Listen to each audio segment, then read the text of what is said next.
ආදරයෙන් පිරුණු බලාපොරොත්තු ඉටුවන ලස්සනම දවසක් වේවා ඔයාලා හැමෝටම. ඉතින් ඔයාලා හැමෝම එකතු කරගන්නවා මගේ යාසි පැමිණි YouTube channel එකට.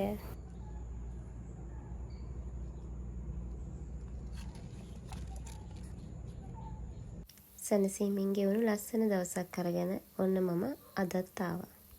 ඉතින් මේ වෙනකොට මගේ ගෙදර ඔක්කොම වැඩ ටික ඉවරයි. මිදුලත්තු ගාලා, ගෙවල් අස්කල්ලත්තු ගාලා, ඒ ටික ඔක්කොම ඉවරලා තමයි කිචන් එකට ආවේ. මොකද මට ඕනි ගෙදර හැම වැඩම ඉවර කරලා කෑම හැදෙන වැඩ පටන් ගන්න. නැත්තම් මගේ ඔළුවට ඒක නිකන් බරයි වගේ.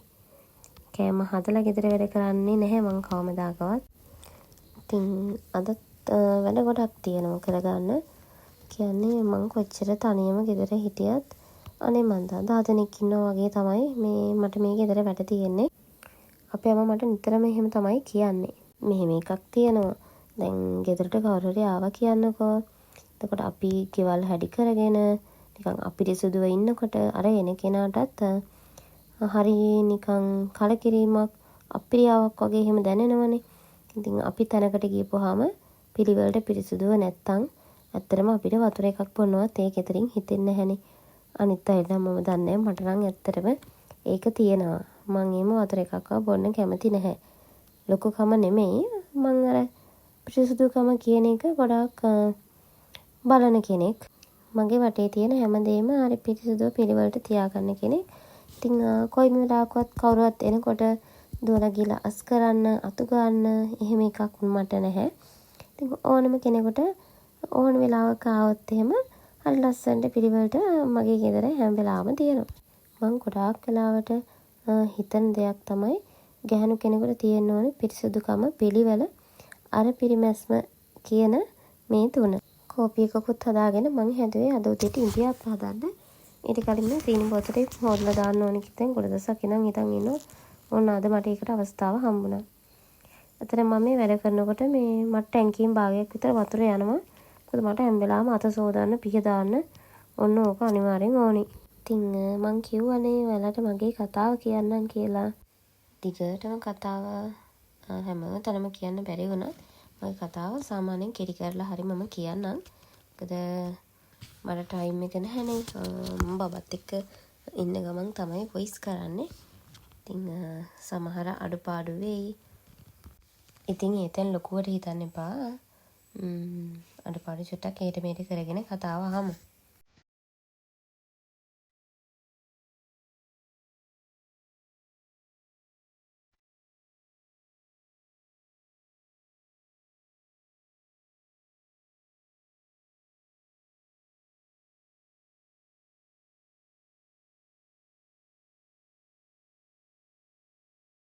දැන් අද මාව දකින්න කෙනෙකුට හිතෙන්න පුළුවන් අපෝ මෙයා හරි පොෂ්. මෙයා හරි ලොකුකම මෙයා කතා කරන්නේ නැහැ. එහෙම කියලා හිතන මිනිස්සු මගේ කතාව ඇහුවට පස්සේ කියන්න පුළුවන් අපෝ මෙහෙමද හිටියේ. අපි හිතුවේ මීට වඩා හොඳට ඉන්නේ ඇති කියලා. අපිනේ දැන්නේ දාන්නේ ඔය වගේ කතා කියන්න පුළුවන්. කොච්චර දුප්පත් වෙලා හිටියත් තමන්ගේ චරිතය හොඳයි නම් තමන්ගේ ආත්ම ගෞරවය තියාගෙන තමන් ජීවත් වෙනවා නම් අන්න එතන ඒ මිනිසයා හරි පොහොසත්. කවුරු කොහම මොනවා කිව්වත් මගේ පැත්තෙන් මම හිතන්නේ අන්න ඒ විදිහට. එදා ඉඳන් අද වෙනකම් මේ ආපු ගමනේ මාව වටන්න ගොඩාක් මිනිස්සු උත්සාහ කරා, ගොඩාක් දේවල් කිව්වා කළා. ඉතින් ඇත්තටම මං මේ දේවල් ගණන් ගත්තේ නැහැ. මොකද අඬපු දවස් නම් තියෙනවා බොරු කියන්න ඕනේ නැහැනේ. මොකද සමහර වචන වලට හිත රිදිච්ච දවස් අනන්ත තියෙනවා. ඒත් ඉතින් මං කඩාගෙන වැටුන්නේ නැහැ. මට ඕනේ උනේ කොහොම හරි ඉස්සරහට යන්න. සමහර කාටවත් නොකියපු දේවල් එහෙම හිතේ තියාගෙන හිටපු දේවල් අනන්ත තියෙනවා. ඉතින් භාගයක් වැඩ කරනකොට ඔන්න දෝනි මැණික හැරියා. ඉතින් එයාවත් මෙහෙම ටිකක් වෙලා තියාගෙන ඉන්න ඕනේ. ඉතුරු වැඩ ටික කරන්න නම්.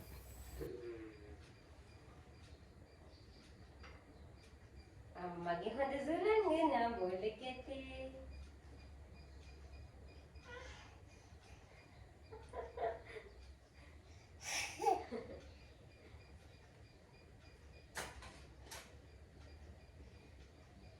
සාදු සාදු සාදු.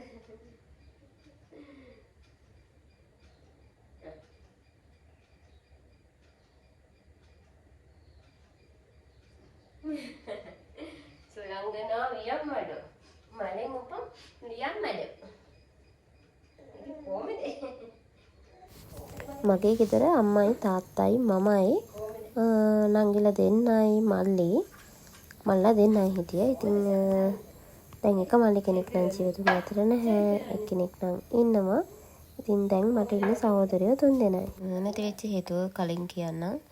එයාට මොලේ වතුර තිබිලා ඒකත් හොයාගත්තේ එයා නැති වුණාට පස්සේ අම්මලා හම්බ කරන හැම සතියෙම වියදම් කර ડોක්ටර්ස්ලට ටෙඩි හොයාගන්න බැරි වුණා. ඉතින් මගේ කතාව කියන්න ඇත්තටම ලැජ්ජ වෙන්නේ නැහැ. මොකද මං කාගෙන්වත් කිසිම දෙයක් අරගෙන නැහැ. හැම දෙයක්ම තියෙන්නේ මගේ මහන්සියෙන් මං දිනු වෙච්ච තැන්. ඉතින් මගේ තාත්තා කරේ මේසන් වැඩ, මගේ අම්මා කරේ කිරි කපපු එක. මොකද මට ලෙඩ මල්ලි කෙනෙක් හිටියේ. ඉතින් එයාට ගොඩාක් වියදම්. මගේ අම්මලාට එහෙම අපිට ඉතුරු කරන්න හොඳ සැප ජීවිත දෙන්න එයාලට තිබුණ නැහැ. මගේ මල්ලිට බෙහෙත් කරන්නම ලොකු වියදමක් ගියා. තාත්තා ගොඩාක් දුරට කරේ මාස 2ක් විතර වැඩ කරලා આવොත් මාස 3ක් විතර ගෙදර හිටපු එක. මොකද එයා ගොඩක් බීමට බැහැ වෙලා හිටියා. බීලා ඇවිල්ලත් එහෙම නිකන් ඉන්නේ නැහැ. හැමදාම බීලා ආපු හැමදාකම රණ්ඩු කරා. ඇත්තම කතාව කියනකොට නම් ගෙදර උයාගත්ත බත් එක කන්නවත් නැති වුණා. ඉතින් ගමේ බල්ල පුරානකොට හවසට ඇත්තට මං වෙවුලනවා. අදත් කොටි කන්න වෙයි, බැලුම් කන්න වෙයි. අදත් නිදා ගන්න වෙන්නේ. එහෙම වෙවුල හිටපු අතීතයක් තිබුණා. හැබැයි ඉතින් බිව වගේම තමයි බිවෙන්නේ නැත්තම් මගේ තාත්තා තරම් හොඳ මිනිසෙක් ඇත්තටම නැහැ. කියන්නේ යා පිටට මාරම හොඳයි. කිසිම කෙනෙක් කිසිම දවසක එයාට වැරද්දක් කියලා නැහැ. මොකද මං එහෙම අහලත් නැහැ. හැමෝම කියන්නේ හරිම හොඳයි කියලා. ඉතින් එයා පිටට කොච්චර හොඳ වුණත් ගෙදරට තමයි යාගේ කොම ටික තිබුණේ. ඉතින් අම්මා උදේට හැමදාම කිරි කපන්න යනවා. ඉතින් මමත් චූටි කාලේ ඉඳන්ම අම්මා මාවේ මොන්ටිසෝරියට දාලා ඉතින් එයා වත්තේ වැඩ කරලා එනකන් මං ඉස්කෝලේට වෙලා ඉතින් බලාගෙන ඉන්නවා එනකන් සමහරවල් 2-3 විතර වෙනවා. ඉතින් ටීචර්ත් මාත් එක්ක ওই විදිහටම ඉන්නවා. ඉතින් මට හරි ආදරණීය පෙරපාසල් ගුරුතුමියක් හිටියා. ඉතින් මං වයස 6දී 7දී වගේ චූටිම කාලේ ඉඳන් උයන්න පටන් ගත්තා. හැබැයි ඉතින් මං හරි ලස්සනට රසයට උයන්න මං එහෙම දැනන් හිටියේ නැහැ. ඉතින් බටු එකක් හැදුවත් සමහරලාට වතුර ගොඩාක් දානවා. ඉතින් දාලා එකට ගින්දර දාගෙන ඒක හිඳේනකම් බලන් ඉන්නවා. ওই විදිහට තමයි මං උයන්න පුරුදු වුණේ. ඉතින් මගේ තාත්තගේ මහගේ තිබුණා සහෝදරයන්ගේ ප්‍රශ්න ඉතින් දන්නවනේ. ඊට පස්සේ අපි ඒක දාලා අපේ අම්මලාගේ ගමට ආවා. ඇවිල්ලා එහි මැටි ගහලා ගෙයක් හදාගත්තා. ඉතින් කාමර 2ක් තමයි හදාගත්තේ. චූටි කුස්සියක් මැටියෙන්. ඉතින් පොල්ලතු වහලා තමයි ඔය ගේ හදාගත්තේ. හැබැයි ඉතින් ඔය ගේ ඇතුලේ ගොම ගෑවේ, ඔය මැටි ඇනුවේ, බිත්ති බැන්දේ ඔක්කොම චූටි කාලේ ඉඳන් අපි තමයි කරේ. අපි අම්මලා ඔය කට්ටිය තමයි ඉතින් ඔය ටික කරගත්තේ. හැබැයි අපිට කියලා එහෙම අපේ කියලා කිසිම කෙනෙක් අපිට උදව් කළේ නැහැ. ඊට මල්ලි කෙනෙක් ඉන්න නිසා එයාගේ අර අත් දෙක එක පිට එක ගිහිල්ලා කකුල් දෙක එක පිට එක ගිහිල්ලා එහෙම තමයි තිබ්බේ. අර කතා කරන්න, ඇවිදින්න, එහෙම අර හැරෙන්න පෙරෙන්න එහෙම මොකුත් බෑ. ඉතින් කෑම කන්න උනත් ඇත්තටම බෑ. පිටි එකක් තමයි. ඉතින් මගේ අම්මා මගේ මල්ලිව නවලෝකේ පවා එක්කන් ගියා. ඉතින් කොහොම හරි එයාව සනීප කරගන්න අපිට බැරි වුණා. ඒත් ඉතින් ඒ අවුරුදු 8ක් විතර වෙනකන් මගේ අම්මා කොහොම හරි ආව බලාගත්තා. අපිත් ආව බලාගත්තා. ඉතින් හැමෝගෙම කියන්නේ මගේ අම්මලගේ තාත්තලගේ හැමෝගෙම පවුල්වල කට්ටියට සල්ලි තිබුණා. ඉතින් එයාලා දුකක් විඳින්නේ නැහැ. හරි හොඳට හිටියා. ඉතින් ඒ පවුලෙන් දුක් විඳේ මට මතක විදියට ඒ තරම්ම අපි තමයි. ඉතින් කාගෙන්වත් වචනකින්වත් උදව්වක් නැතුව අම්මට කතා විතරයි තිබ්බේ. අපි හින්දා ලැජ්ජයි ඔය එක එක අනම්මනම් කතා. ඉතින් ඔහොම තමයි ගෙවුනේ කාලේ. ඉතින් ඒ කාලේ කවුරුත් හිටියේ නෑ. මේ ළමයි මෙහෙම පොන්චියට හිටියට කවදා හරි ලොකු වෙයි, සමහර විට තැනකට ඒ වගේ දේවල් කවදාවත් හිතුවේ නෑ. ඉතින් පුළුවන් තරම් අපි ලොකු වෙන්නේ නැති මිනිස්සු වගේ අපිට දේවල් කිව්ව කරේ ඒක තමයි හැමදාම. මම ඉස්කෝලේ ගියේ කේ නම් 5 වසර වෙනකන් තියෙන ඉස්කෝලේකට ඒකෙත් මට එහෙම ඇත්තටම යාළුවෝ හිටියේ නැහැ. පෙර මට පිරිමි යාළුවෝ දෙන්නෙක් තමයි හිටියේ. ඒත් අපේ ගමේ මම අම්මා සමහර දවසට උදේට උයලා යනවා. නැත්තම් ඉතින් සමහර දවසට උයන්න යාට වෙලාවක් නැහැ. ඉතින් රැට උයපු කෑම තමයි මං ඉස්කෝලේ සමහර දවසට අරන් යන්නේ. ඉතින් මට එහෙම යාළුවෝ හිටියේ නෑ. මොකද බෙදාගෙන කන්න එහෙම නැහැනේ. ඉතින් සමහර දවසට තමයි අම්මට උයන්න පුළුවන් වෙන්නේ. නැත්තම් මල්ලිගේ වැඩ කරලා ඊට දාලා යනකොට අම්මට අනිත් වැඩ උදේට කරගන්න වෙන්නේ නැහැ. ඉතින් යාළුවොත් එහෙම මාත් එක්ක කන්න ආවේ නැහැ. මොකද බෙදාගෙන කන්න නැහැනේ. ඉතින් මං ඒ කාලේ ඉඳන් යාළුවෝ නැතුව තනියම මගේ දේවල් කරගන්න මම පුරුදු වුණා. ඉතින් සමහර දවසට අර රෑ උයපු බත් ගෙනිච්චාම ඒ බත් කන්න ගන්න වෙලාවට නරක් වෙලා හොඳටම පිළිණු වෙලා ඉතින් ගඳත් එක්ක මං ඉතින් වහගෙන ඉඳලා හැම විසි කරනවා. මං අම්මගෙන් කවදාවත් කිසිම දෙයක් ඉල්ලලා නැහැ. මොකද එයා විඳින දුක් අපි ගොඩාක් දැකලා තියෙනවා. මම දැකලා තියෙනවා. ඒ නිසා මං කවමදාකවත් අම්මේ මට මේක ඕනේ කියලා පුංචි කාලේ ඉඳන්ම එයාගෙන් ඉල්ලලා නැහැ. මොකද මං තේරෙන දවසේ ඉඳන්ම දැක්කේ අපේ අම්මා විඳපු මහන්සිය. එතකොට තාත්තා රණ්ඩු කරද්දී අම්මා ඉවසපු හැටි. එතකොට ඒ දේවල් එක්ක අපිට කැපකිරීම කරපු හැටි. සමහර දවසට 1 කිලෝ එක ගන්නවත් අපේ ගෙදර සල්ලි තිබුණ නැහැ. මොකද වත්තේ වැඩ කරපුවම මාසෙකට සැරයක් දෙන්නේ. එතකොට ඒකෙන් කැපෙන්න තමයි සමහර දවසට වත්තෙන් බඩු අරන් එන්නේ. ඉතින් ඔය වගේ එක දේවල් තිබුණා. ඉතින් ඒ කොච්චර අඩුපාඩු තිබුණත් අම්මා අවුරුද්දකට ඇඳුමක් අපිට කොහොම හරි මහලා දුන්නා. තාත්තා ඉතින් ඒවට එහෙම සල්ලි දුන්නා. බොරු කියන්න ඕනේ නැහනේ. තාත්තා පඩි අරන් ආපුවාම හැමදාම මට තමයි සල්ලි ටික ඔක්කොම ගණන් කරන්න කියලා දෙන්නේ. මොකද එයා අම්මට කවදාවත් සල්ලි දීලා නැහැ. සුදු පුතේ ඔයා මේ ටික ගණන් කරන්න කියලා දෙනවා. ඉතින් මං අනිවාර්යෙන් ඕකේ රුපියල් 500ක් විතර හංගනවා. ඒ හංගන්නේ මට ගන්න නෙමෙයි. ඒකත් අම්මට දෙන්න. මොකද අම්මට දෙන ගණන් A to Z එයා මතක තියන් හිටියට මට දෙන්න කොච්චරක්ද කියලා එයා මතක තියාගෙන ඉන්නේ නැහැ. තාත්තා වුණත් අපිට ආදරේ කරේ නැත්තේ නැහැ. ආදරේ කළා. නාවන්න එක්කන් ගියා නෑවුවා. එතකොට කුණු අතුල්ලනේම ඔළුව පිහනේවා. බීප නැතුවම අපිට කෑම කවනේවා. ඒ හැමදේම තාත්තා කරා. ඒ වුණාට එයා බිව්වට පස්සේ සමහර අමුතුම මිනිසෙක් වුණා. ඉතින් මම තාත්තා එනවා කියලා හවසට දන්නකොට මං බෙක්ෂීට් එකක් ගෙනහිල්ලා දානවා මේ එළිය තියෙනවා රෙදි වන්නන වැලක්. ওই වැලට දාලා තියෙනවා. මොකද මේ රැට එළියේ ඉන්න බෑනේ සීතලයින්. ඉතින් පොරවගෙන කොහෙට හරි වෙලා ඉන්න පුළුවන් කියලා මං ඒක එහෙම දාලා තියෙනවා. සමහර දවස් නම් ඉතින් බඩගින්නේ ඉන්නවා. නැත්තම් අම්මා කියනවා තාත්තා එන්න කලින් කාලා ඉන්න කියලා. ඉතින් අම්මා නම් ඇත්තටම එහෙම හිටපු දවසක් නැහැ. හැමදාම ඉතින් හිතේ බයෙන් තමයි ජීවත් වුනේ. මං හරි කැමති වුණා එයා දුර වැඩට යනවා නම්. මොකද එතකොට මාසයකට වගේ සැරයක් එන්නේ. එතකොට රණ්ඩු වෙන්නේ නැහැනේ හැමදාම. අතරම එහෙම අතර චුට්ටක් නිදහසේ ඉන්න පුළුවන් කියන එක එහෙම හිතේ තිබුණා. අර පොඩි කාලේ ඉඳන් දරුවෙකුට පුංචි හැදෙන දරුවෙක්නේ. එතකොට ඒ කාලේ දැන් කාලේ ළමයින්ට වගේ ලොකුවට තේරුමක් නැහැ. මේ තරම් මොලේ නැහැ ළමයින්. අපේ කාලේ. ඉතින් මං ඇත්තටම හරි සතුටු වුණා තාත්තා ගෙදර එන්නේ නැත්තම් එහෙම කියලා ඇවිල්ලා ඉක්මනට යනවත් දන්නේ නැහැ. මං ওই විදිහට තමයි හිතන් හිටියේ. මොකද අර ලස්සන අතීත කතා නැහැනේ.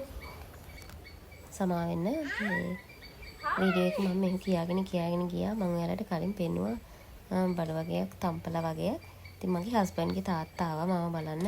ඉතින් එයා ගෙනත් තිබ්බ රතු තම්පලා. එතකොට ලුණු විල, මුරුංගා කොළ, මුරුංගා අතු, සේරපැල, රඹුටන්. ඉතින් ඔය වගේ ටිකක් ගෙනත් තිබ්බා. ඉතින් හරි ආදරණීය මිනිස්සෙක් මට හම්බ වෙන. අදටත් කවදාවත් මගේ හිතේ දෙන්න වචනයක්වත් කියලා නැති කෙනෙක් තමයි මගේ හස්බන්ඩ්ගේ තාත්තා.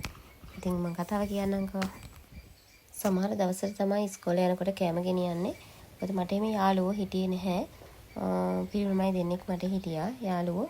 ඉතින් අනිත් අය වෙන වෙලා හිටියා. මොකද අර කෑම ගෙනියන්නේ නැහැ. සමහරට මම රැට යපුවා තමයි ඉස්කෝලේ අරන් යන්නේ. ඉතින් ඒ වෙලාවට ඒවා සවුත් වෙලා මේකේ ඉඳන් 5 වසර වෙනකම් වෙච්ච ඒවා. ඉතින් බෙදාගෙන කන්න එහෙම නැති නිසා කවුරුත් මාත් එක්කම ලොකුවට හිටියේ නැහැ චූටි කාලේ. මම කරන්නේ කෑම ටයිම් එකට වොෂ්රූම් එකට යනවා නැත්තම් එළියට ගිහිල්ලා ඉන්නවා වතුර ටිකක් බීලා ඉන්නවා. ඔය වගේ දේවල් තමයි කරන්නේ. එමෙ සවුත් වෙලා නැත්තම් මම ඒ පරණවත් හීලිවත් කනවා. මගේ ජීවිතේ හැමදාම මතක තියෙන සිදුවීම තමයි මට 5 වසරේදී වෙන්නේ. ඒකට කෑගල්ලෙන් ටීචර් කෙනෙක් කෙනවා කස්තුරි කියලා. ඉතින් ඒ ටීචර් හරි හොඳයි දරුවන්ට හරි ආදරේ. ඉතින් කොහොම හරි දවස් 2-3ක් දැකලා මට දවසක් කවුරුත් නැත්නම් කතා කරලා ඇහුවා පුතේ ඔයාලගේ ගෙදර මොන හරි ප්‍රශ්නද මෙහෙමයි එහෙම කියලා ඇහුවා. ඉතින් ඇත්තටම මම එහෙම කවදාවත් කාටවත් චූටි වුණත් කිසිම දෙයක් කියන්න ගිහිල්ලා නැහැ. ඉතින් අර මම චූටි කාලේ ඉඳන් හරි ලැජ්ජයි. ඉතින් ටීචර් හරි ආදරෙන් අහපු නිසා මට ඇත්තටම අම්මා කෙනෙක් වගේ දැනුණා. මම ඉතින් මගේ විස්තර සම්පූර්ණ චූටි වුණාට ටීචර්ට කිව්වා. දැන් පාවසර් ළමයින්ට වගේ ඇත්තටම ඒ කාලේ අපිට නම් එහෙම මොලේ නැහැ ලොකුවට. යාළුවෙක්වත් හිටියේ නැති මට ටීචර් හරි ආදරෙන් කතා කරද්දී උදේට good morning කියන්නේ ඇත්තටම මං හරීම සතුටින් හිටියා. ඉතින් දවසක් මට ටීචර් කතා කරලා ඇහුවා කවුරුත් නැති තැන පුතේ ඇඳුම් ගොඩක් තියෙනවා අලුත් ඇඳුම් ගෙනත් දෙන්න කමක් නැද්ද අම්මගෙන් අහලා එන්න කියලා මට ටීචර් කිව්වා. මහලු කොට ඇඳුම් ගන්න එහෙම ටීචර් අහපු දේවල්ට මම උත්තර දුන්නා. එහෙම ඇඳුම් ගන්න සල්ලි නැහැ එමේ කියලා. ඉතින් මට මතකයි ටීචර්ට හිටියා බබාලා දෙන්නෙක් වගේ. මට ඒ දවස්වල එහෙම තව මතක මං චූටි කියන අවුරුදු 10යි මට. ඉතින් මට ටීචර් කතා කරලා කිව්වා දවසක් ඇවිල්ලා ඔයා පුතේ යනකොට මේ ගුරු විවේකාගාරේ කියලා දවසට කියන්නේ. ඉතින් ගුරු කාමරයට එන්න ගුරු කාමරයට ඇවිල්ලා යන්න ඉස්කෝලේ ඇරිලා යද්දි කියලා. ඉතින් මං එදා ගියාට පස්සේ ටීචර් හැමෝටම හොරෙන් මට ඇඳුම් මල්ලක් ගෙනත් දුන්නා. මේක පුතේ මල්ලිට ගිහින් දෙන්න කියලා. ටීචර්ගේ බබාගේ ඇඳුම් අලුත්ම ඇඳුම් පරණ ඒවා නෙමෙයි. ඉතින් මං ඇත්තටම මාරම සතුටු වුණා එදා. ඉතින් ওই විදිහට මට දෙපාරක් තුන් පාරක් මගේ ටීචර් මට ඇඳුම් ගෙනත් දීලා තියෙනවා චුටි කාලේ. ඉතින් ඒ වගේම තව දවසක් මට ඇවිල්ලා කිව්වා පුතේ කෑම කන වෙලාවට ඔයා මට මං ඇතුලේ ඉන්නවා ඔයා ඇවිල්ලා යන්න කියලා. ඉතින් විශ්වාස කරන්න මගේ ටීචර් මට කෑම එකක් ගෙනත් තිබ්බා. මට අද වගේ මතකයි ඒකේ තිබුණේ බෝංචි හදලා තිබුණා, පරිප්පු තිබුණා. එතකොට සොසේජස් කරල් දෙකක් තිබුණා. ලන්ච් ෂීට් එක වතලා හැමෝටම හොරෙන් ගෙනත් දුන්න කෑම එක මං ගෙනල්ලා බෑග් එකේ දාගත්තා. මට ටීචර් අහුවා පුතේ කෑවද කෑම රසයිද කියලා. මං ගෝ ටීචර් ගොඩාක් රසයි කියලා. එතකොට ඉතින් අපිට අර thank you කියන්න ගොඩක් පිං කියන්න තරම් තේරෙන්නේ නැහැ. ඒත් මං ඒ කෑම එක ඇත්තටම කෑවේ නැහැ. මං ඒක බෑග් එකේ දාගෙන ගෙදර අරන් ආවා. මොකද එහෙම මට හිතුණා කෑම එක ගොඩක් සුවඳ නිසා ඒක රසට ඇති කියලා. ඉතින් මං ගෙදර ඇවිල්ලා මගේ නංගිලාට එතකොට මගේ අම්මට දීලා තමයි මං ඒ කෑම එක කෑවේ. ටීචර් හදිකෝ මං ගොඩාක් රසයි ටීචර් කියලා මං කිව්වා.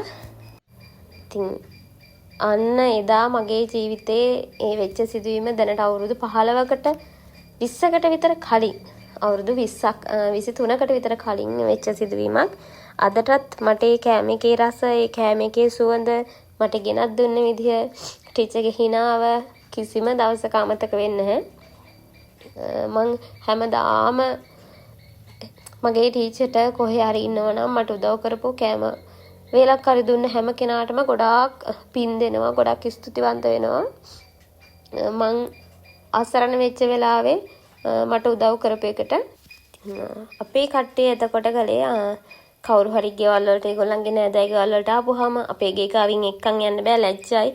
මේ ඉන්න විදිහට මැටි ගෙවල් කියලා පෙන්වන්නේ කොහොමද කියලා රවුම් පාරෙන් නාන්න එක්කන් යනවා අපේ ගේ මිදුල උඩින් යන්නේ නැතුව. ඉතින් ඒ තරම් අපිව කොන් කරපු දවස් තිබුණා. ඉතින් තාත්තා රණ්ඩු කරනකොට අපි ගිහිල්ලා කතා කරපුවාම ගෙදර නෑ වගේ හිටපු දවස් තිබුණා. එතකොට අනේ ওই රණ්ඩු වලට අපිට පැටලෙන්න බෑ කියලා දොර වහපු දවස් තිබුණා. ඉතින් පිල් ගානේ එතකොට ගෙදර පිල් ගානේ එහෙම එළි වෙනකන් අපි දවස් ගෙවුව හැටි අපේ ජීවිතේ තිබුණා. ඉතින් පුදුම දුකක් ඇත්තටම පුංචි කාලේ වින්දේ. ඉතින් ওই දුක් විඳගෙන ඔහම ඉන්නකොට මගේ මල්ලි නැති වෙනවා. මගේ මල්ලි නැති වුණාට පස්සේ ගොඩාක් දේවල් වෙනස් වෙනවා. එතකොටත් මාව අම්මා ලොකු ඉස්කෝලේකට කොහොම හරි දුක් විඳගෙන හරි අපි උගන්වන්න අම්මා දානවා. එතකොට මගේ මල්ලි හිටියේ මගේ තාත්තගේ අම්මා ගාව, නංගි හිටියේ පුංචි ගාව, චූටි නංගි මයි තමයි ගෙදර හිටියේ. ඉතින් හැම දෙයක්ම ගොඩාක් දුරට අපි දෙන්න තමයි ඉවසුවේ විඳ දරාගත්තේ. ඉතින් ඒවත් එක්ක කොහොම හරි එකපාරක් මගේ තාත්තා බත් එකක් හොඳ සැර බත් එකක් අරගෙන අනලා මගේ අම්මගේ මූණේ ගානවා. ඉතින් එදා මං හිතුවා අම්මට දරා ගන්න පුළුවන්ද මෙච්චර දේවල් කියලා. ඉතින් චූටි වුණාට මං අම්මත් එක්ක ගිහිල්ලා නිවාඩු දවසට එමෙ කිරි කපනවා. එතකොට කිරි එකතු කරනවා. ගස්වල බෙහෙත් ගන්න යනවා. එතකොට අම්මා වැඩට යනකොට ඒව අත්වැඩ දෙන්නකොට මාත් පස්සෙන් යනවා. ඒ වගේ මං ගොඩක් දේවල් කරලා තියෙනවා. ඉතින් මං ගොඩක් දවසට වරු කපනවා කියන වැඩිපුර කිරි කපපුවාම ඒ කාලේ බත් එකක් දෙනවා. ඒ බත් එක හරි රසයි. සාන්තිලතා කියලා කෙනෙක් කිව්වේ. ඉතින් මං ඒ බත් එක කන්න ගොඩක් අම්මට කියනවා අම්මේ ටිකක් වැඩිපුර කපමු අපි කියලා. ඉතින් අම්මත් මාත් එක්ක එකතු වෙලා ඒ ටික කපනවා. ඉතින් මං එහෙම අම්මට උදව් කළා. ඉතින් එක්තරා කොමර ඉවසලා බැරිම නිසා වෙන්න ඇති අපේ ජීවිත සම්පූර්ණයෙන්ම එක කාලයකදී වෙනස් වෙනවා. ඉතින් අම්මා අවුරුදු 2කට විතර අපෙන් ඈත් වෙනවා. ඉතින් එතකොට මම 10 වසරේ මං කොහොම හරි ඒකෙන් තාත්තයි අම්මයි දෙපැත්තට වුණාට පස්සේ තාත්තා හැමදාම රණ්ඩු කරනවා. ගෙදර ඇවිල්ලා අපිට මගේ බෙල්ල මිරිකලා තියනවා. මං හිතන්නේ මං එදා තමයි හිතුවේ මම මැරුණා මං ජීවත් වුණේ නැහැ කියලා. ඉතින් ඒත් කොහොම හරි බේරුණා. ඉතින් ඔහොම ඉන්න අතරේ මට ඉවසන්නම බැරි තැන මං කොහොම හරි ඉතින් දවසක් කියන්නේ ඉස්කෝලේ ගියා සමහර දවසට ඉස්කෝලේ යන්නේ නැහැ. ඉතින් මං කොහොම හරි සාමාන්‍ය පෙළ වෙනකන් ඉඳලා මං කරන වැඩේ ජීවත් වෙන්න ඕනේ හැමදේම නැහැ. එතකොට කඩෙන් ආයට බඩු ගත්තට අම්මත් නැති වුණාට පස්සේ තාත්තා එන දවසක් තාන්න නැති නිසා කඩින් කිව්වා ණයට බඩු දෙන්න බෑ කියලා. ඉතින් මයිනංගී ගොඩක් දුරට සමහර දවස්වලට බඩගින්නේ හිටියා. මට මතකයි නූඩල්ස් පැකට් එකක් ගෙනල්ලා පොල් චුට්ටක් ගාගෙන මිරිස් කුඩු චුට්ටක් දාගෙන කාපු දවස් තිබුණා. එතකොට ගස්ලබු ගෙඩියක් කඩාගෙන තම්බලා නිකන් කාපු දවස් තිබුණා. එච්චර අපි දෙන්න ගොඩක් දුක් විඳා ඒ කාලේ වෙනකොට. ඉතින් ගොඩාක් දුරට තාත්තගේ බීමත්කම හින්දා තමයි අපේ පවුල ගොඩාක් තැන්වලදී අසරණ උනේ. ඉතින් අපි අසරණ උනේ. ඒ මොන දේ වුණත් මං අම්මට කවදාවත් වරදක් කිව්වේ නෑ. මොකද මං දැන්න දවසේ ඉඳන්ම එයා ගොඩාක් දේවල් කැප කරා. ගොඩාක් දේවල් ඉවසුවා. ඉතින් ජීවිතේ නැති කරගන්න නැතුව එයා ඒ තීරණේ හරි ගත්ත එකට මං ඇත්තටම සතුටු වුණා. එකට ඉන්න බැරි නම් දෙපැත්තට වෙන එක තමයි හොඳම දේ කියලා එදා මං හිතුවා. ඉතින් මගේ ගෙදර අපේ නෑදෑයෝ කියලා එහෙම කවුරුත් ආවේ නෑ. මොකද ඒ කාලේ හැමෝම අපිව ඈත් කරලා වගේ තිබ්බේ. තාත්තගේ බීමත්කම ඒවත් එක්ක කිසිම කෙනෙක් අපිට උදව් කරේ නැහැ. මට මතකයි අපේ තාත්තගේ අයියා කෙනෙක්ගේ පුතෙක් හිටියා. එයා නම් ඒ කාලේ අපිට උදව් කළා. ඒත් ඉතින් ලොකුවට ආවා ගියා මේව කරේ නැහැ. ඒත් ඉතින් හැම කෙනාටම අපිට උදව් කරන්න අපේ දේවල් කරලා දෙන්න බැහැනේ. ඉතින් ඒ නිසා මං ඒ කාලේ ඉඳන්ම මගේ නෑදෑයෝ කියන කට්ටියව මම අතෑරියා. ඇත්තම කතාව කියනවා නම් ඉතින් එදා ඉඳන්ම මම අපි තනියෙන් ඉන්න පුරුදු වුණා. හැබැයි මං ගොඩාක් දේවල් ඒගොල්ලන්ගෙන් ඉගෙන ගත්තා. අපිට දේවල් තියෙනවා නම් අපිට මිනිස්සු ඉන්නවා. අපිට නැති වෙනකොට කවුරුත් නැහැ කියලා. ඉතින් ඔය අතරේදී මට අවුරුදු 16යිනේ. ඒ අතරේ තමයි ඉන්ටර්වයුව එකක් එනවුස්මන්ට් එකක් ගියා ගමේ. මෙහෙම ඉන්ටර්වයුව එකක් තියෙනවා ගාමට ජොබ් වලට. මෙන්න මේ දවස කියලා. ඉතින් ඇත්තටම මට අවුරුදු 16යි. ඒ වුණාට මට ID එකවත් එහෙම තිබුණේ නැහැ. කොලේ විතරයි තිබුණේ. ඒත් ඉතින් මං ගියාට පස්සේ මට කිව්වා ඉන්ටර්වයුව එකට එන්න කියලා. ඉතින් ඉන්ටර්වයුව එකට යන්න ගියත් මට ඇඳන් යන්න ඇඳුමක් තිබුණේ නැහැ. ඉතින් ගමේ හිටපු අක්කා කෙනෙක්ගෙන් තමයි ඇඳුමක් ඉල්ලගෙන මම ඉන්ටර්වයුව එකට ගියේ. ඉතින් ඉන්ටර්වයුව එකට ගියා කියලා දැනගත්තට පස්සේ තාත්තා මට හොද්දටම ගැහුවා.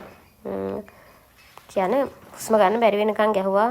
මගේ ආච්චියම තමයි එදා මාව බේරගත්තේ. ඔය කෙල්ල මරන්න එපා කියලා. ඉතින් මට ගොඩාක් උදව් කරලා තියෙන්නේ මගේ තාත්තගේ අම්මා මට මාරම විදිහට උදව් කරලා තියෙනවා.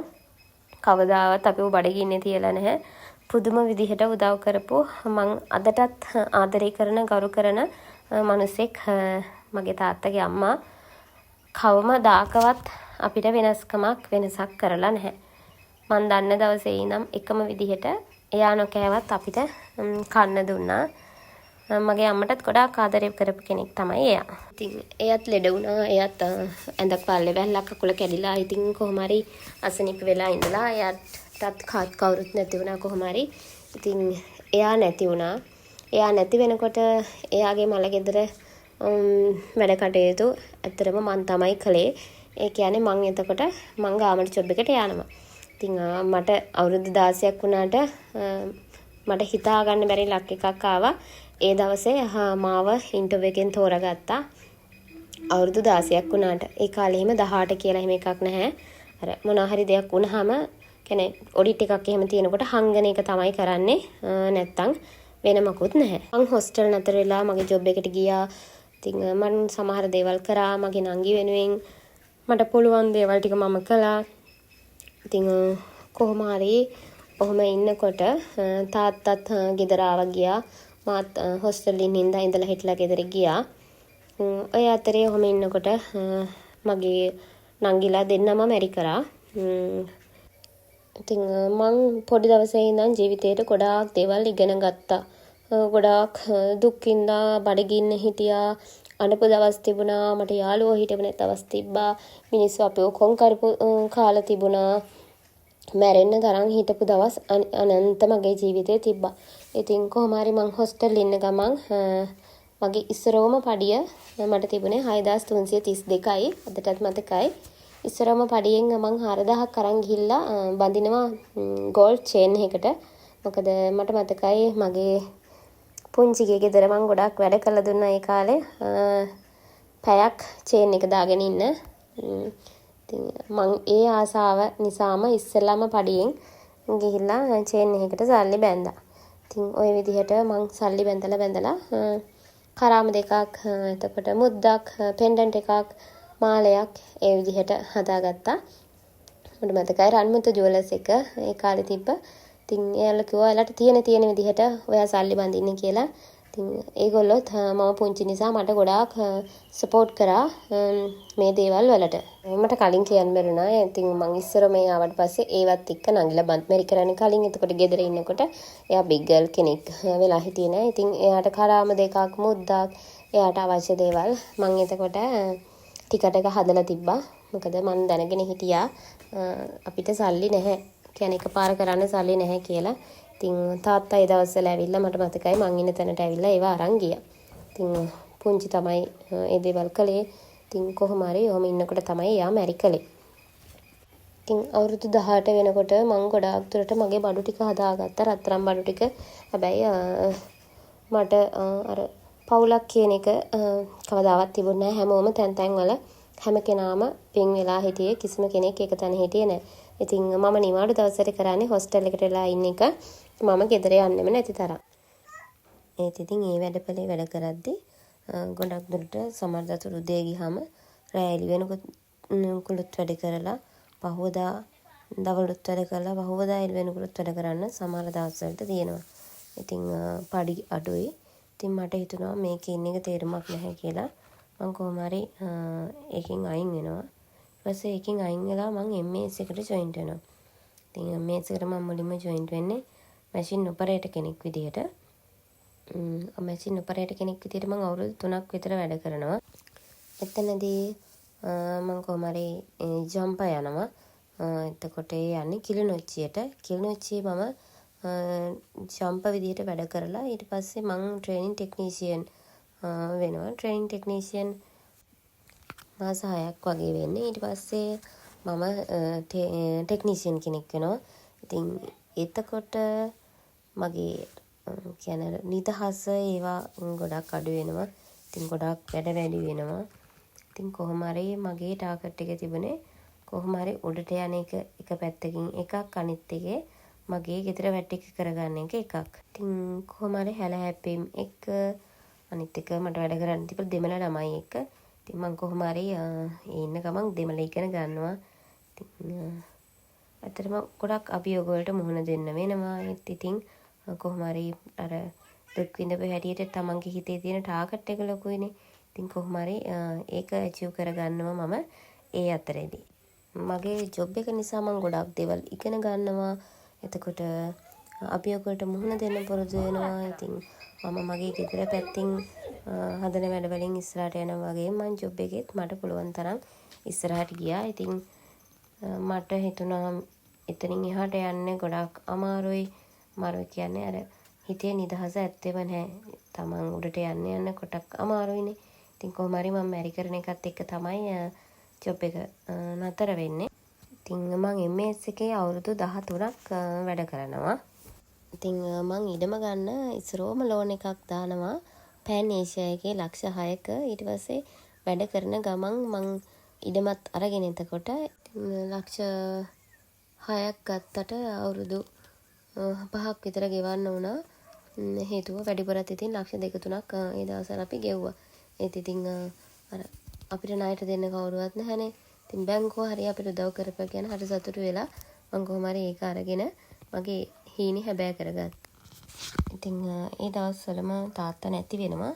ඉතින් තාත්තා නැති වුණාට පස්සේ අපේ මැටි ගේත් එතකොට කැඩිලා සම්පූර්ණම එතන ගෙයක් තිබුණ නැහැ. ඉතින් මගේ තාත්තගේ මිනිහ තියන්න දෙයක් නැති වෙනවා. ඊට පස්සේ මං ඇත්තටම පුදුම විදියට අසරණ වෙනවා. දෙයක් කරදරයක් වුණාම මිනිහවත් තියන්න තැනක් නැහැනේ කියලා. ඉතින් මට ඒ වෙලාවේ කරන්න දෙයක් තිබුණ නැහැ.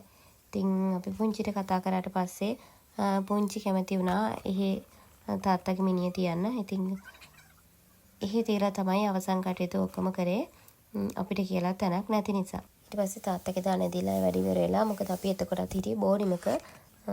ඒකටත් රුපියල් 5000ක් ඒ දවස්වල. ඉතින් ඕකෙත් ඔහම කාලයක් හිටියා. ඉතින් ඔය ඉන්න ගමන් අපි කරපු වැඩේ දැන් තාත්තත් නැහැ හැමදේම නැති වුණාට පස්සේ ෂීට් තමයි අපි ඉස්සෙල්ලම ගෙනාවේ. ඇස්බෙස්ටෝ ෂීට් ගෙනල්ලා ෂීට් වට කරගෙන අපි ගත්ත ඉඩමේ හිටියා. ඉතින් ඒ ඉන්න ගමන් තමයි අපි අත්තිවාරම දාලා ගේ බඳින්න පටන් ගත්තේ. ඉතින් ගාමන් ජොබ් එකක් කරන මම ලෝන් එකක් දාලා කොහොම හරි ගෙයක් හදාගෙන අතේ කී හරි එකතු කරගෙන ඒවත් කරගෙන එතකොට මාසේ හම්බ වෙන පඩියෙන් මං ගෙදරට බඩුත් අරගෙන මගේ දේවලුත් කරගෙන එතකොට අපිත් ජීවත් වෙලා හැමදාම හැම මාසෙම වැලි එකක් ගල් එකක් සිමෙන්ති කොහොම ගෙනත් දාගෙන තමයි මං කාමර දෙකක් වෙනකන් ගේ හදාගත්තේ. ඉතින් ඔය අතරේ ගෙවල් ළඟම ගෙදරක කුලියට ඉන්න පුළුවන් වුණා. ඒකෙත් ටික දවසක්. ඉතින් ඒගොල්ලොත් ආපු නිසා අපිට ඒ ගෙත් දෙන්න වුණා. එකත් 5000කට තමයි අපි හිටියේ. ඉතින් කොහොම හරි ඉක්මනට රෑ 9-10 වුණා ෂීට් වහනකොට. මොකද ගේ දෙන්න ඕන නිසා. ඉතින් ෂීට් එක ගලවපු නිසා අවතරම අපිට නිදා ගන්න තැනක් ඉන්න තැනක් තිබුණ නැහැ. ඉතින් ගෙට ගෙවිදීම මොකුත් නැතුව එදා රෑ ඒ ගේ ඇතුළේ තමයි අපි නිදාගත්තේ. ඉතින් එහෙම කියලා කාමර දෙකක් හදාගෙන ගියේ ගෙදර තමයි මම වැඩ කරලා ටික ටික කොහොම හරි එකතු කරලා මගේ හීනවල තිබ්බ විදියට හදාගත්තේ. ඉතින් කාමර දෙකක් හදාගත්ත දවසෙත් මට ගොඩාක් සතුටු හිතුණා. කිසිම දෙයක් නොතිබිච්ච මම හැමදේම හදාගෙන මට කියලා ඉන්න තැනක්. එතකොට මට කියලා ගෙදර බඩු. එතකොට මං ආස හැමදේම මං ගාව තියෙනකොට මං පුදුම විදියට සතුටු වුණා. දුක් වෙන්න තිබුණ එකම හේතුව කොච්චර අපිට දේවල් කරත් කොච්චර රණ්ඩු කරත් ගැහුව බැන්නත් තාත්තට සලකන්න බැරි වුණානේ කියන එක විතරක් මගේ හිතේ හැමදාම තිබුණා. ඉතින් ගමෙන් ගොඩාක් දුර තමයි මං ඉඩම ගත්තේ. මොකද මං චුට්ටක්වත් ආස වුණේ නැහැ මගේ කියන මිනිස්සු ඉන්න පැත්තකවත් ඉන්න. මොකද එදා අපිට කරපු කියපු දේවල් මට හැමදාම මතක තිබුණා. මට කවදාවත් ඒ දේවල් අමතක කරන්න බැරි වුණා. ඉතින් මොකද මං කලින් හිටපු ගෙදර මැටි ගෙදරනේ. එතකොට ඒකේ ටකරන් වහලා තිබ්බේ. වැස්සට ටකරන් හුලඟ යනවා. සම්පූර්ණ ගේ තෙමෙනවා. ඉතින් මං වහලට නැගලා කොහොම හරි වහලේ හදා ගන්නවා. ඉතින් වහලේ තිබුණේ මැදින් අර දෙපැත්තට වෙන තැන මුදුන් වහලේ ඊට රෙදි වහලා දෙපැත්තට ගල් දාලා ඔය ලී කෑලි අතු කෑලි දාලා ඉතින් ගෙට වහලේ හදලා බහිනකොට ගේ සම්පූර්ණ තෙමිලා. රෙදි කෑලි දාලා ඔහොම කරලා ලිපපත්තු කරලා ලිපායිනේ. ඉතින් මඩ ගොඩේ තමයි අපි හිටියේ. ඉතින් මං ගොඩාක් තැන්වලදී දෙවියන්ගෙන් ඇහුවා කියන අසරණම වෙච්ච තැන්වලට ඇයි දෙවියනේ අපිට විතරක් මෙහෙම කරන්නේ අනිත් හැම කෙනාටම හැමදේම තියෙනවා ඇයි අපිට විතරක් මෙහෙම උනේ කියලා මං කෑ ගහලා අඬපු දවස් අනන්ත තියෙනවා. ඉතින් මගේ කියලා ගයක් හදාගෙන ඒ ගේ ඇතුළට ආපු දවසේ ඒ වහිනකොට මං එදා හිටපු විදිහයි මගේ ගේ හදාගෙන මං ඒ ගෙදර හිටපු විදිහයි මතක් වෙනකොට දුකක් එක්කම සතුටක් දැනුනේ මං ඒ දේ කළා කියලා. මගේ මහන්සියෙන් එතකොට මගේ අම්මා ගොඩක් මහන්සි වුණා. මං සල්ලි දුන්නා. එයා තමයි කළමනාකරණය කළ හැමදේම කරගත්තේ. මං ඉතින් කලින් වීඩියෝ එකක් ගෙනත් තියෙනවා. ඉතින් කිසිම දෙයක් නැතුව තිබ්බ කෙනෙකුට තමන්ගේ හීනි හැබෑ වුණාම තියෙන සතුට කියා ගන්න බැරි තරම් සතුටක් සැනසීමක් මගේ ගේ ඇතුලේ මට දැනුණා. ඉතින් වැඩිම සතුට වුණේ මම ගේ හදාගෙන මගේ ගෙදර සම්පූර්ණ කිසිම අඩුපාඩුවක් නැතුව ගෙදර බඩු. එතකොට මට ඕනේ ඉස්සර තිබුණ නැති ඇඳුම් පැළඳුම්, එතකොට සෙරෙප්පු, මගේ අම්මට ඕනේ හැමදේම ඒ ගේ ඇතුලේ තිබුණා. ඉතින් මම කොච්චර සතුටු වුණාද කියනවා නම් මට මුළු ලෝකෙම ලැබුණා වගේ සතුටක් දැනුනේ මගේ ගේ හදලා ඉවරුණාට පස්සේ. මගේ කියලා කියන කිසිම කෙනෙක් එක්ක මම අදට තරහ නැහැ. හැබැයි මම කිසිම දෙයක් අමතක කරලා නැහැ. හේතුව අනේ මන්දා මට එහෙම අමතක කරන්න බෑ. මං එච්චර විඳවුවානේ ජීවිතේ. හැබැයි ඒ විඳවපු තරමටම මං කොහොම හරි මගේ හීනේ ජයගත්තා. මං කොහොම හරි මගේ ටාගට් වලට ආවා. ඉතින් මට කියන්න තියෙන්නේ අන්තිමටම ඔයාලට මොන බාධකාවක් මොන දේ නැති වුණත් මොනවා වුණත් කවදාවත් ජීවිතේ නැති කරගන්න, ජීවිතේ කලකිරෙන්න කිසිම දෙයක් අතාරින්න එපා. කොහොම හරි තමන්ගේ ජීවිතේ තමන්ගේ ටාගට් වලට ඉස්සරහට යන්න. මොන තරම් දේවල් ලබා ගන්න ඕන නැත් තමන්ගේ ආත්ම ගෞරවය කවදාවත් නැති කරගන්න එපා. මොකද ගෑනු ළමයෙකුට, ගෑනු කෙනෙකුට, ඕනම කෙනෙකුට ඒක හරියට වටිනවා. ඉතින් ඒවත් පරිස්සම් කරගෙන කොහොම හරි ඔයාලගේ ජීවිතේ දිනන්න. වැටිච්ච තැන් නැගිටින්නේ කොහොමද කියලා මම තනියෙන් ඉගෙන ගත්තේ. මේ සමාජය දිහා බලලා ඉගෙන ගත්තේ. මම සමාජය දිහා බලලා දිනුනේ. ඉතින් මම මගේ ජීවිතය අල්ලන් හිටියේ එහෙම. ඉතින් මට අවසානට කියන්න තියෙන්නේ එයාලා කිසිම දෙයක් අතාරින්න එපා. උත්සාහ කරන්න. කතාව ඉවර කරන්න යද්දි තමයි මට මතක් වුණේ. ඉතින් මම වීඩියෝ එක චුට්ටක් ඩික් කරා ඒ නිසා. ඉතින් මට මතකයි මම එක බොයි කෙනෙක් මට කතා කරා පැනලා යන්න. අපි දැන් යමු. හරි සුරංගනා ලෝක මැව්වා ඒ කාලේ. එතකොට වයස මට ඇති අවුරුදු 18ක් විතර. එතකොට 18ක් විතර. එතකොට මම ඒ 18ට කල්පනා කළේ එතකොට මේ දැන් ඉන්න ළමයින්ට වගේ ලොකුට මොලේ නැහැ. මම කල්පනා කරා මට අම්මත් නැහැ. මට තාත්තත් නැහැ. එතකොට මට දෙයක් වුණොත් කිසිම කෙනෙක් නැහැ. ඉතින් මං කෙනෙක් එක්ක ගියොත් එහෙම ඒගොල්ලෝ ගෙදරින් බාරගත්තේ නැත්තම් මං පාරට වැටුනොත් මට කවුද ඉන්නේ? මං අසරණ වෙනවනේ. එතකොට මං වගේම මට දරුවෙක් හිටියොත් මගේ දරුවා අසරණ වෙනවනේ. අනේ ඒ වගේ ගොඩාක් දේවල් හිතපු කෙනෙක් තමයි මම. ඉතින් මං අවුරුදු 30ක් වෙනකම්ම මැරි කරන්න මගේ ජීවිතය ගැන ගොඩාක් දේවල් මම හිතපු කෙනෙක්. මම ප්ලෑන් කරපු කෙනෙක්. එතකොට මන්ට හම්බෙන දරුවන්ට දුකක් දෙන්නේ නැති වෙන්න, මගේ දරුවෝ සතුටින් ඉන්න, මගේ දරුවෝ සතුටින් තියන්න හැමදාම කල්පනා කරපු කෙනෙක්. ඉතින් ඒ වයසට මං කොහොම දේවල් දරාගත්තද කියලා මට අදටත් හිතාගන්න බෑ. අදටත් ඇත්තටම පුදුමයි මං මේ ආපු ගමන ගැන. ඉතින් ඇත්තටම මං වීඩියෝ එකේ මුල කොහොම කිව්වද ඒ දන්නේ නැහැ. මට හිතෙන ටික තමයි මම වොයිස් කරලා තියෙන්නේ. ඉතින් ගැළපීමක් සමහර තැන්වල ගැළපෙන්නේ නැතුව ඇති. ඉතින් අර අතීතේ මතක් කරනකොට සමහර මිනිස්සුන්ට හරි වේදනයිනේ.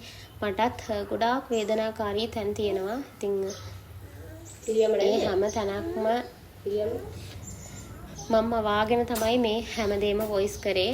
ඉතින් කියාගත්තේ නැති තැන් එහෙම තියෙනවා. ඉතින් ඔය අලුත් චුටි ගෑනු ළමෙක් නම් මැරි කරන්න ඉන්න කෙනෙක් නම්, එතකොට කිසිම දෙයක් නැති කෙනෙක් නම් කවදාවත් අනේ එහෙම හිතන්න එපා.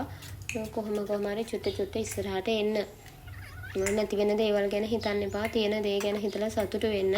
ඉතින් කවදාවත් දෙවියෝ අපිට වරදක් කරන්නේ නැහැ. මේ විශ්වය අපිව අතාරින්නේ නැහැ. ඉතින් කවදම හරි අපිට හොඳ දේවල් අපේ ජීවිතවලට දෙනවා. ඉතින් පරක් වෙලා හරි මගේ පුංචි කාලේ නැති වෙච්ච සතුට මගේ ජීවිතේට ලැබිලා තියෙනවා. ඉතින් මං ගොඩාක් විඳපු දුක් කළ හැටියට මං හිතන්නේ මට දෙවියෝ මට උදව් කරා, මට හරි පාර පෙන්නුවා. ඉතින් වගේ ගොඩාක් දේවල් මට හිතෙනවා. මං හැමදාම විශ්වයට ස්තුතිවන්ත වෙන්නෙම ඒ නිසා. ඉතින් ඔයාලා හැමෝටම ගොඩක් ස්තුතියි. මොන හරි දෙයක් තියෙනවා නම්, තේරෙන්නේ නැති තැනක් තියෙනවා නම්, පැහැදිලි නැති තැනක් තියෙනවා නම් මට කමෙන්ට් එකක් දාන්න අනේ. මොකද මේ බබත් එක්ක වැඩ කරනකොට මට සමහර දේවල් කියන දේවල් පැටලෙනවා. ඉතින් අදටත් මගේ ජීවිතේ මම හැමදාම කියන වගේ මට අතේ ඇඟිලි ප්‍රමාණයටත් වඩා අඩු යාළුවෝ පිරිසක් ඉන්නේ. උපරිම අතේ ඇඟිලි 5ටත් අඩු ප්‍රමාණයක් තමයි මට ඉන්නේ. ඉතින් මගේ සහෝදරයෝ ටික මාත් එක්ක ඉන්නවා හැම දෙයකටම. ඉතින් එයාලත් හොඳ ජීවිතයක් ගත කරනවා. ඉතින් එයාලත් විඳ දුක්වල හැටියට අද ගොඩක් සැප විඳිනවා. ඉතින් මාත් ඒ වගේ මට කියලා මම හැමදේම කරගෙන කිසිම දෙයක් අඩුපාඩුවක් නැතුව හරි ලස්සනට මගේ දේවල් කරගෙන මගේ දේවල් හදාගෙන තනියම ජීවිතේ දිනලා මගේ කියන සල්ලි වලින් වෙඩින් එකක් අරගෙන මගේ කියලා දේවල් ලබාගෙන හරි ලස්සනට පෞල් ජීවිතයක් ගත කරන කෙනෙක්. ඉතින් මං හරිම ආඩම්බර වෙනවා මං ගැන මගේ වෙඩින් එක පවා මම මගේ සල්ලි වලින් කරගත්තා. ඉතින් ඔන්න ඔය විදිහට තමයි මගේ කතාව. ඉතින් තෙරුවන් සරණයි. මං ගිහින් එන්නම්. කමෙන්ට් එකක් දාගෙන යන්න.